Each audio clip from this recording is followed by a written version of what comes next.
आदरणीय जीतू पटवारी जी जिनसे हमने लड़ना सीखा, मैं आमंत्रित करना चाहता हूं कि जीतू पटवारी जी के लिए जोरदार तालियों से स्वागत करें। आदरणीय साथियों, जरा मंच वाले शांत हो जाओ 2 मिनट, बाद में स्वागत बात। हमारे दो लोकसभा के अभी वर्तमान प्रत्याशी थे, नीचे बेटा मैं खड़ा करूंगा। आदरणीय पंकज अहिरवार जी, आदरणीय तनवर लोधी जी, एक मिनट। आदरणीय जरा दोनों भाइयों के लिए जरा जोरदार ताली बजा दो। ये मैंने क्यों बोला, किसको करंट आ गया तो कोई बात नहीं, मेरे को तो नहीं आ रहा है। दादा आपको आ रहा है? अगर आ रहा है तो इधर उधर हो जा, पर भगदड़ मत मचा देना। चलो, और फिर ये बीजेपी के राज में तो जनता को करंट लग रहा है कि नहीं लग रहा है? एक कोई बात नहीं, थोड़ा पीछे कैसे। एक अब मैं निवेदन ये कर रहा था कि एक साथ हम नारा लगाएंगे, भारत माता की, फिर से भारत माता की। अब थोड़ी देर शांति पकड़ो भैया, ए चौकड़ी वाले भैया, आपको कह रहा हूं, आप जरा शांति रखो। बात इतनी है कि आज का ये जो आयोजन है, ये हमारी युवा कांग्रेस के राष्ट्रीय अध्यक्ष भैया, एक मिनट भाई साहब, भैया मदद करो, चौकड़ी वाले भैया। हमारी देश की जो सरकार है नरेंद्र मोदी जी की, जो सरकार है हमारी मध्य प्रदेश की मोहन यादव जी, सरकार है हमारी भारतीय जनता पार्टी की। देश ने उनको चुना, पर याद है आप लोगों को, आज से 1 साल 2 साल पहले तक राहुल गांधी जी की कितनी मजाक उड़ाते थे ये लोग। याद है आप लोगों को कि राहुल गांधी जी के कैसे कैसे मीम्स बनाते थे। याद है आप लोगों को कि राहुल गांधी जी जब किसान की बात करते थे, गरीब की बात करते थे, राहुल गांधी जी जब गरीब आदिवासी दलित की बात करते थे, तो नरेंद्र मोदी जी उनकी संसद में हंसी उड़ाते थे। और ऐसा लगने लगा था कि नरेंद्र मोदी जी तो अब राजनीतिक रूप से अमर होने आए हैं।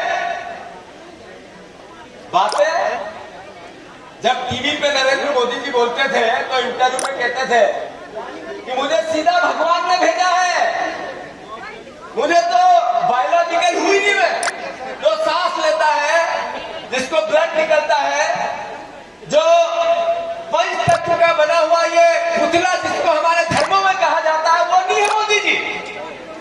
मोदी जी ऊपर से उतारे हुए भगवान के अवतार है। याद है आप लोगों को चुनाव के दौरान बातें आती थी। साथियों, ये भगवान के अवतार ने देश के लिए क्या किया? दुनिया में सबसे बड़ा अगर कहीं बेरोजगार देश है, जिसमें आपके बच्चे, आपके पोते पोती, आपके भाई बहन बेरोजगार है, वो भारतवर्ष है। ये अवतार भगवान का। इन्होंने क्या किया देश में? इन्होंने किया कि देश में सबसे ज्यादा अगर कई किसान है, 80% किसान तो भारतवर्ष में करता है।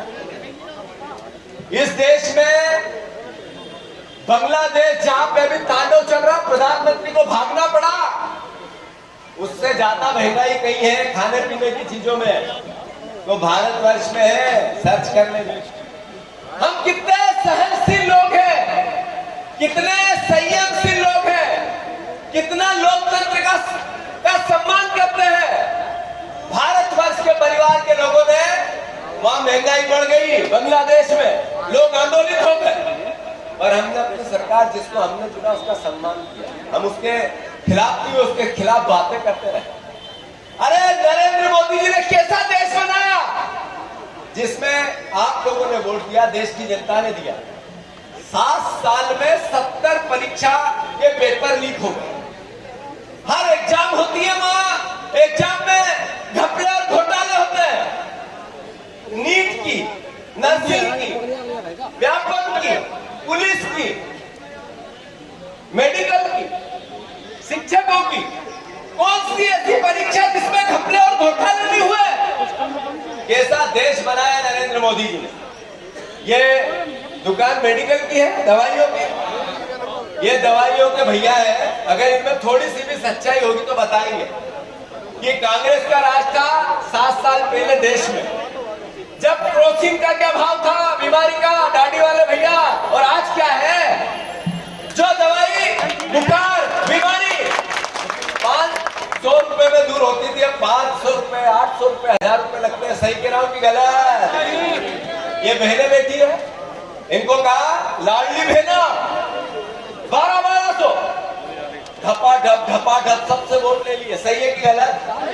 लाडली बहना में वोट लिए ना, 1200 रुपए दिए और वोट लिए, और 5000 का बिल पीछे से जीजा जी को दे दिया, 1200 और मिला के भी नहीं भरा जाता। सही है गलत? अरे कैसा देश बनाया नरेंद्र मोदी जी ने, जिसमें अभी शिवराज सिंह चौहान 2 दिन पहले संसद में भाषण कर रहे थे। वो पहले लाडली बहना को 3000 का वादा किया, वोट लिया।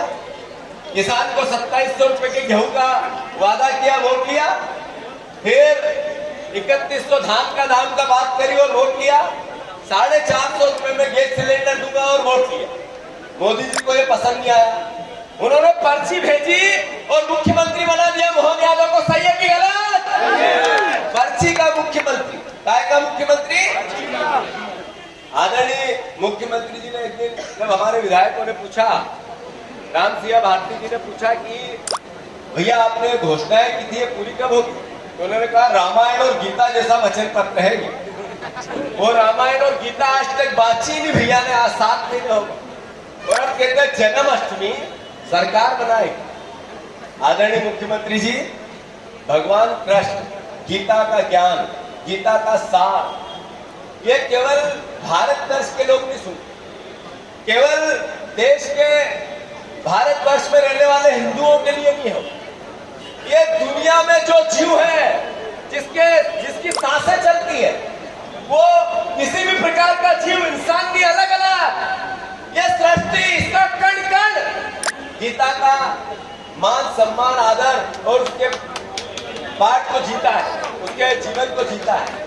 आप जन्माष्टमी मनाओ, हम विरोधी हैं, पर आपको ये तो बताना पड़ेगा कि आपने ये जो वचन पत्र दिया था 3100 का, 2700 का, 3000 का, ये कौन भगवान कृष्ण ऊपर से आके करेंगे कि आप करोगे? बताना पड़ेगा कि नहीं बताना पड़ेगा? नहीं बताएंगे। साथियों, शिवराज जी जैसे कह रहे थे कि मैं किसान का बेटा हूं और खुद खेती करता हूं अभी संसद में, और दिग्विजय सिंह जी को गालियां दे रहे थे। मैं आदरणीय शिवराज सिंह जी से कहना चाहता हूं कि आदरणीय शिवराज जी, आप कैसे बैठे हो किसान? आप ही ने 6 किसानों को गोलियां मार दी आपकी सरकार ने मंदसौर में। आपने 5000 बेटे बेटियों पर मुकदमे लगाए उसी आंदोलन में। आप ये 2700 और 31 का दाम दे की बात करके चले गए, शुद्ध नीली, देश के कृषि मंत्री बन गए। अरे आप कैसे, आप किसानों का जो कमलनाथ की सरकार थी ऋण माफी कर रही थी वो खा गए। आप कैसे किसान के बेटे हैं कि नरेंद्र मोदी जी के पास जाके बैठे हैं, तो आपके हलक से एक शब्द नहीं निकलता है कि हमें एमएसपी किसानों की मिनिमम सपोर्ट प्राइस पे काम करना है। केवल गुमराह करना, झूठ बोलना, पाखंड करना। अरे आप यहाँ मुख्यमंत्री थे प्रदेश में, तो आपने 80% किसान का इजहार कर दिए। सबसे ज्यादा आत्महत्या मध्य प्रदेश में किसान करते हैं। अब देश में गए हैं, यहाँ सबको मूर्ख बना गए, देश के किसानों को मूर्ख बनाने में लगे। सही है कि गलत? कई सवाल है, मैं इतना ही कहना चाहता हूँ। यहाँ के जो विधायक बने, छतरपुर की जनता, आप सबको मैं चरणों में सर रखकर प्रणाम करता हूँ। छतरपुर वासियों, आपने विधायक बनाया क्षेत्र के विकास के लिए, घोषणा पत्र के लिए। आपके विधायक दिन भर बजरी और रेती का काम करते हैं, आप कुछ नहीं बोलते। मैं सही कह रहा हूँ कि गलत? अरे सही है कि गलत? सारे विधायक बजरी और रेती का काम करते हैं कि नहीं करते? बात इतनी है कि सब जगह लूट चल रही है।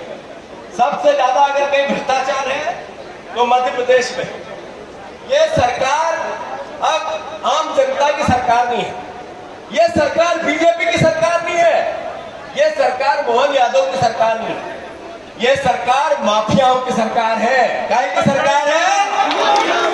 अरे मध्य प्रदेश में सबसे ज्यादा रेत माफिया मध्य प्रदेश में, खनिज माफिया मध्य प्रदेश में, शराब माफिया मध्य प्रदेश में, राजनीतिक माफिया।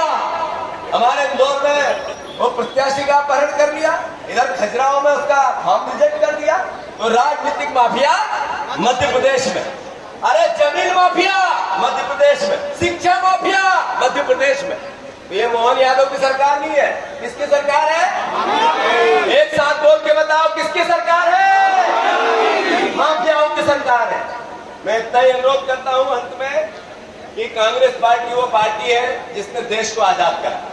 हम 30 साल 25 साल से बीजेपी पे प्रदेश के लोग भरोसा कर रहे हैं। अगर यहाँ पर भ्रष्टाचार है तो उसका दोषी सिर्फ बीजेपी। अगर आपको तहसीलदार, पटवारी और पंचायत में पैसे लगते हैं, जाति के प्रमाण पत्र के लगते हैं, तो सिर्फ बीजेपी दोषी है। किसान कर्जदार है, जो किसान अपने घर में कर्जदार है उसका दोषी सिर्फ बीजेपी। अगर आपके बच्चों को नौकरी नहीं है तो उसकी दोषी सिर्फ बीजेपी है। अगर आपके घर में बीमारी से कोई मर गया और इलाज नहीं हो रहा है तो उसका दोषी सिर्फ बीजेपी है। अभी मैं सागर गया था, वहां पर शाहगढ़ में, शाहपुर में 9 बच्चे दीवार गिरकर मर गए। उन 9 बच्चों से जब मैंने बात करी, उसके परिवार वालों से, तो एक ही बात निकल के आई कि हमारे बच्चे बच सकते थे अगर यहाँ डॉक्टर होता या नर्स होती या दवाइयाँ होती या ऑक्सीजन होता तो बच जाते हैं। मतलब सरकारी हत्या हुई उन बच्चों। दोषी कौन है? बीजेपी। अरे यहाँ स्वास्थ्य की क्या सेवाएं हैं, क्या स्थिति है? आदिवासियों की जमीनों को ये जो जमीन माफिया है, साहूकार है, ये जगह जगह लिखवा रहे हैं कि सही कह रहा हूं कि गलत? बीजेपी के लोग आदिवासियों की जमीन हड़प रहे हैं। ये माफियाओं की सरकार है। मैं इतना ही अनुरोध करता हूं, हमें दायित्व मिला है, अभी लोकसभा में भी हम चुनाव हारे, विधानसभा में भी हारे, पर हमारा विपक्ष का काम है। विपक्ष का हमें जनता ने जनादेश दिया, उसको हमें सर माथे पे लेकर उसका सम्मान करना।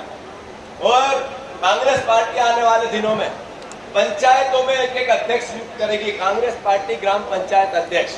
तो याद रखना आप साहब, अब नीचे से कांग्रेस के कार्यकर्ता कैसे ताकतवर बने, इसकी पहल कांग्रेस करने जा रही है। मैं आप सबसे आग्रह करता हूं, हमारे बीच में एक ऐसा व्यक्ति आया है श्रीनिवास जी, जिन्होंने कोविड चला तो हमने टीवी पे देखा होगा, ऑक्सीजन की बोतल इनके कंधे पे, बीमार इनके कंधे पे, हॉस्पिटल में मरीज को ले जाना इनके कंधे पे। नरेंद्र मोदी विचलित हो गए। उन्होंने कहा कि ये ऐसा कैसा युवक कांग्रेस का अध्यक्ष कि सब ये कर रहा और सरकार एकदम कुछ नहीं कर पा रही है। तो इनके पीछे लगा दिए लोग कि ऑक्सीजन की बोतल कहां से लाते हैं। ऐसा ऑक्सीजन मैन आया है, जरा जोरदार तालियों से उनका स्वागत करो। मैं उनको आमंत्रित करता हूं, आदरणीय श्रीनिवास जी, जरा जोरदार तालियों से उनका स्वागत करो।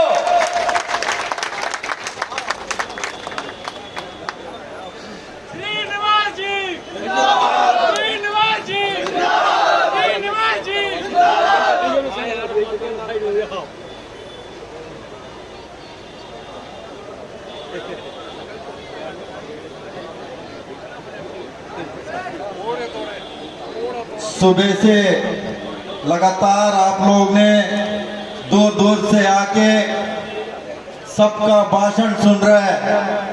सबसे पहले मैं आप सबको दिल से धन्यवाद करना चाहता हूं। मध्य प्रदेश का कांग्रेस का अध्यक्ष जुझारू क्रांतिकारी जब से अध्यक्ष बनाए तब से 4 घंटा 5 घंटा नींद करता है।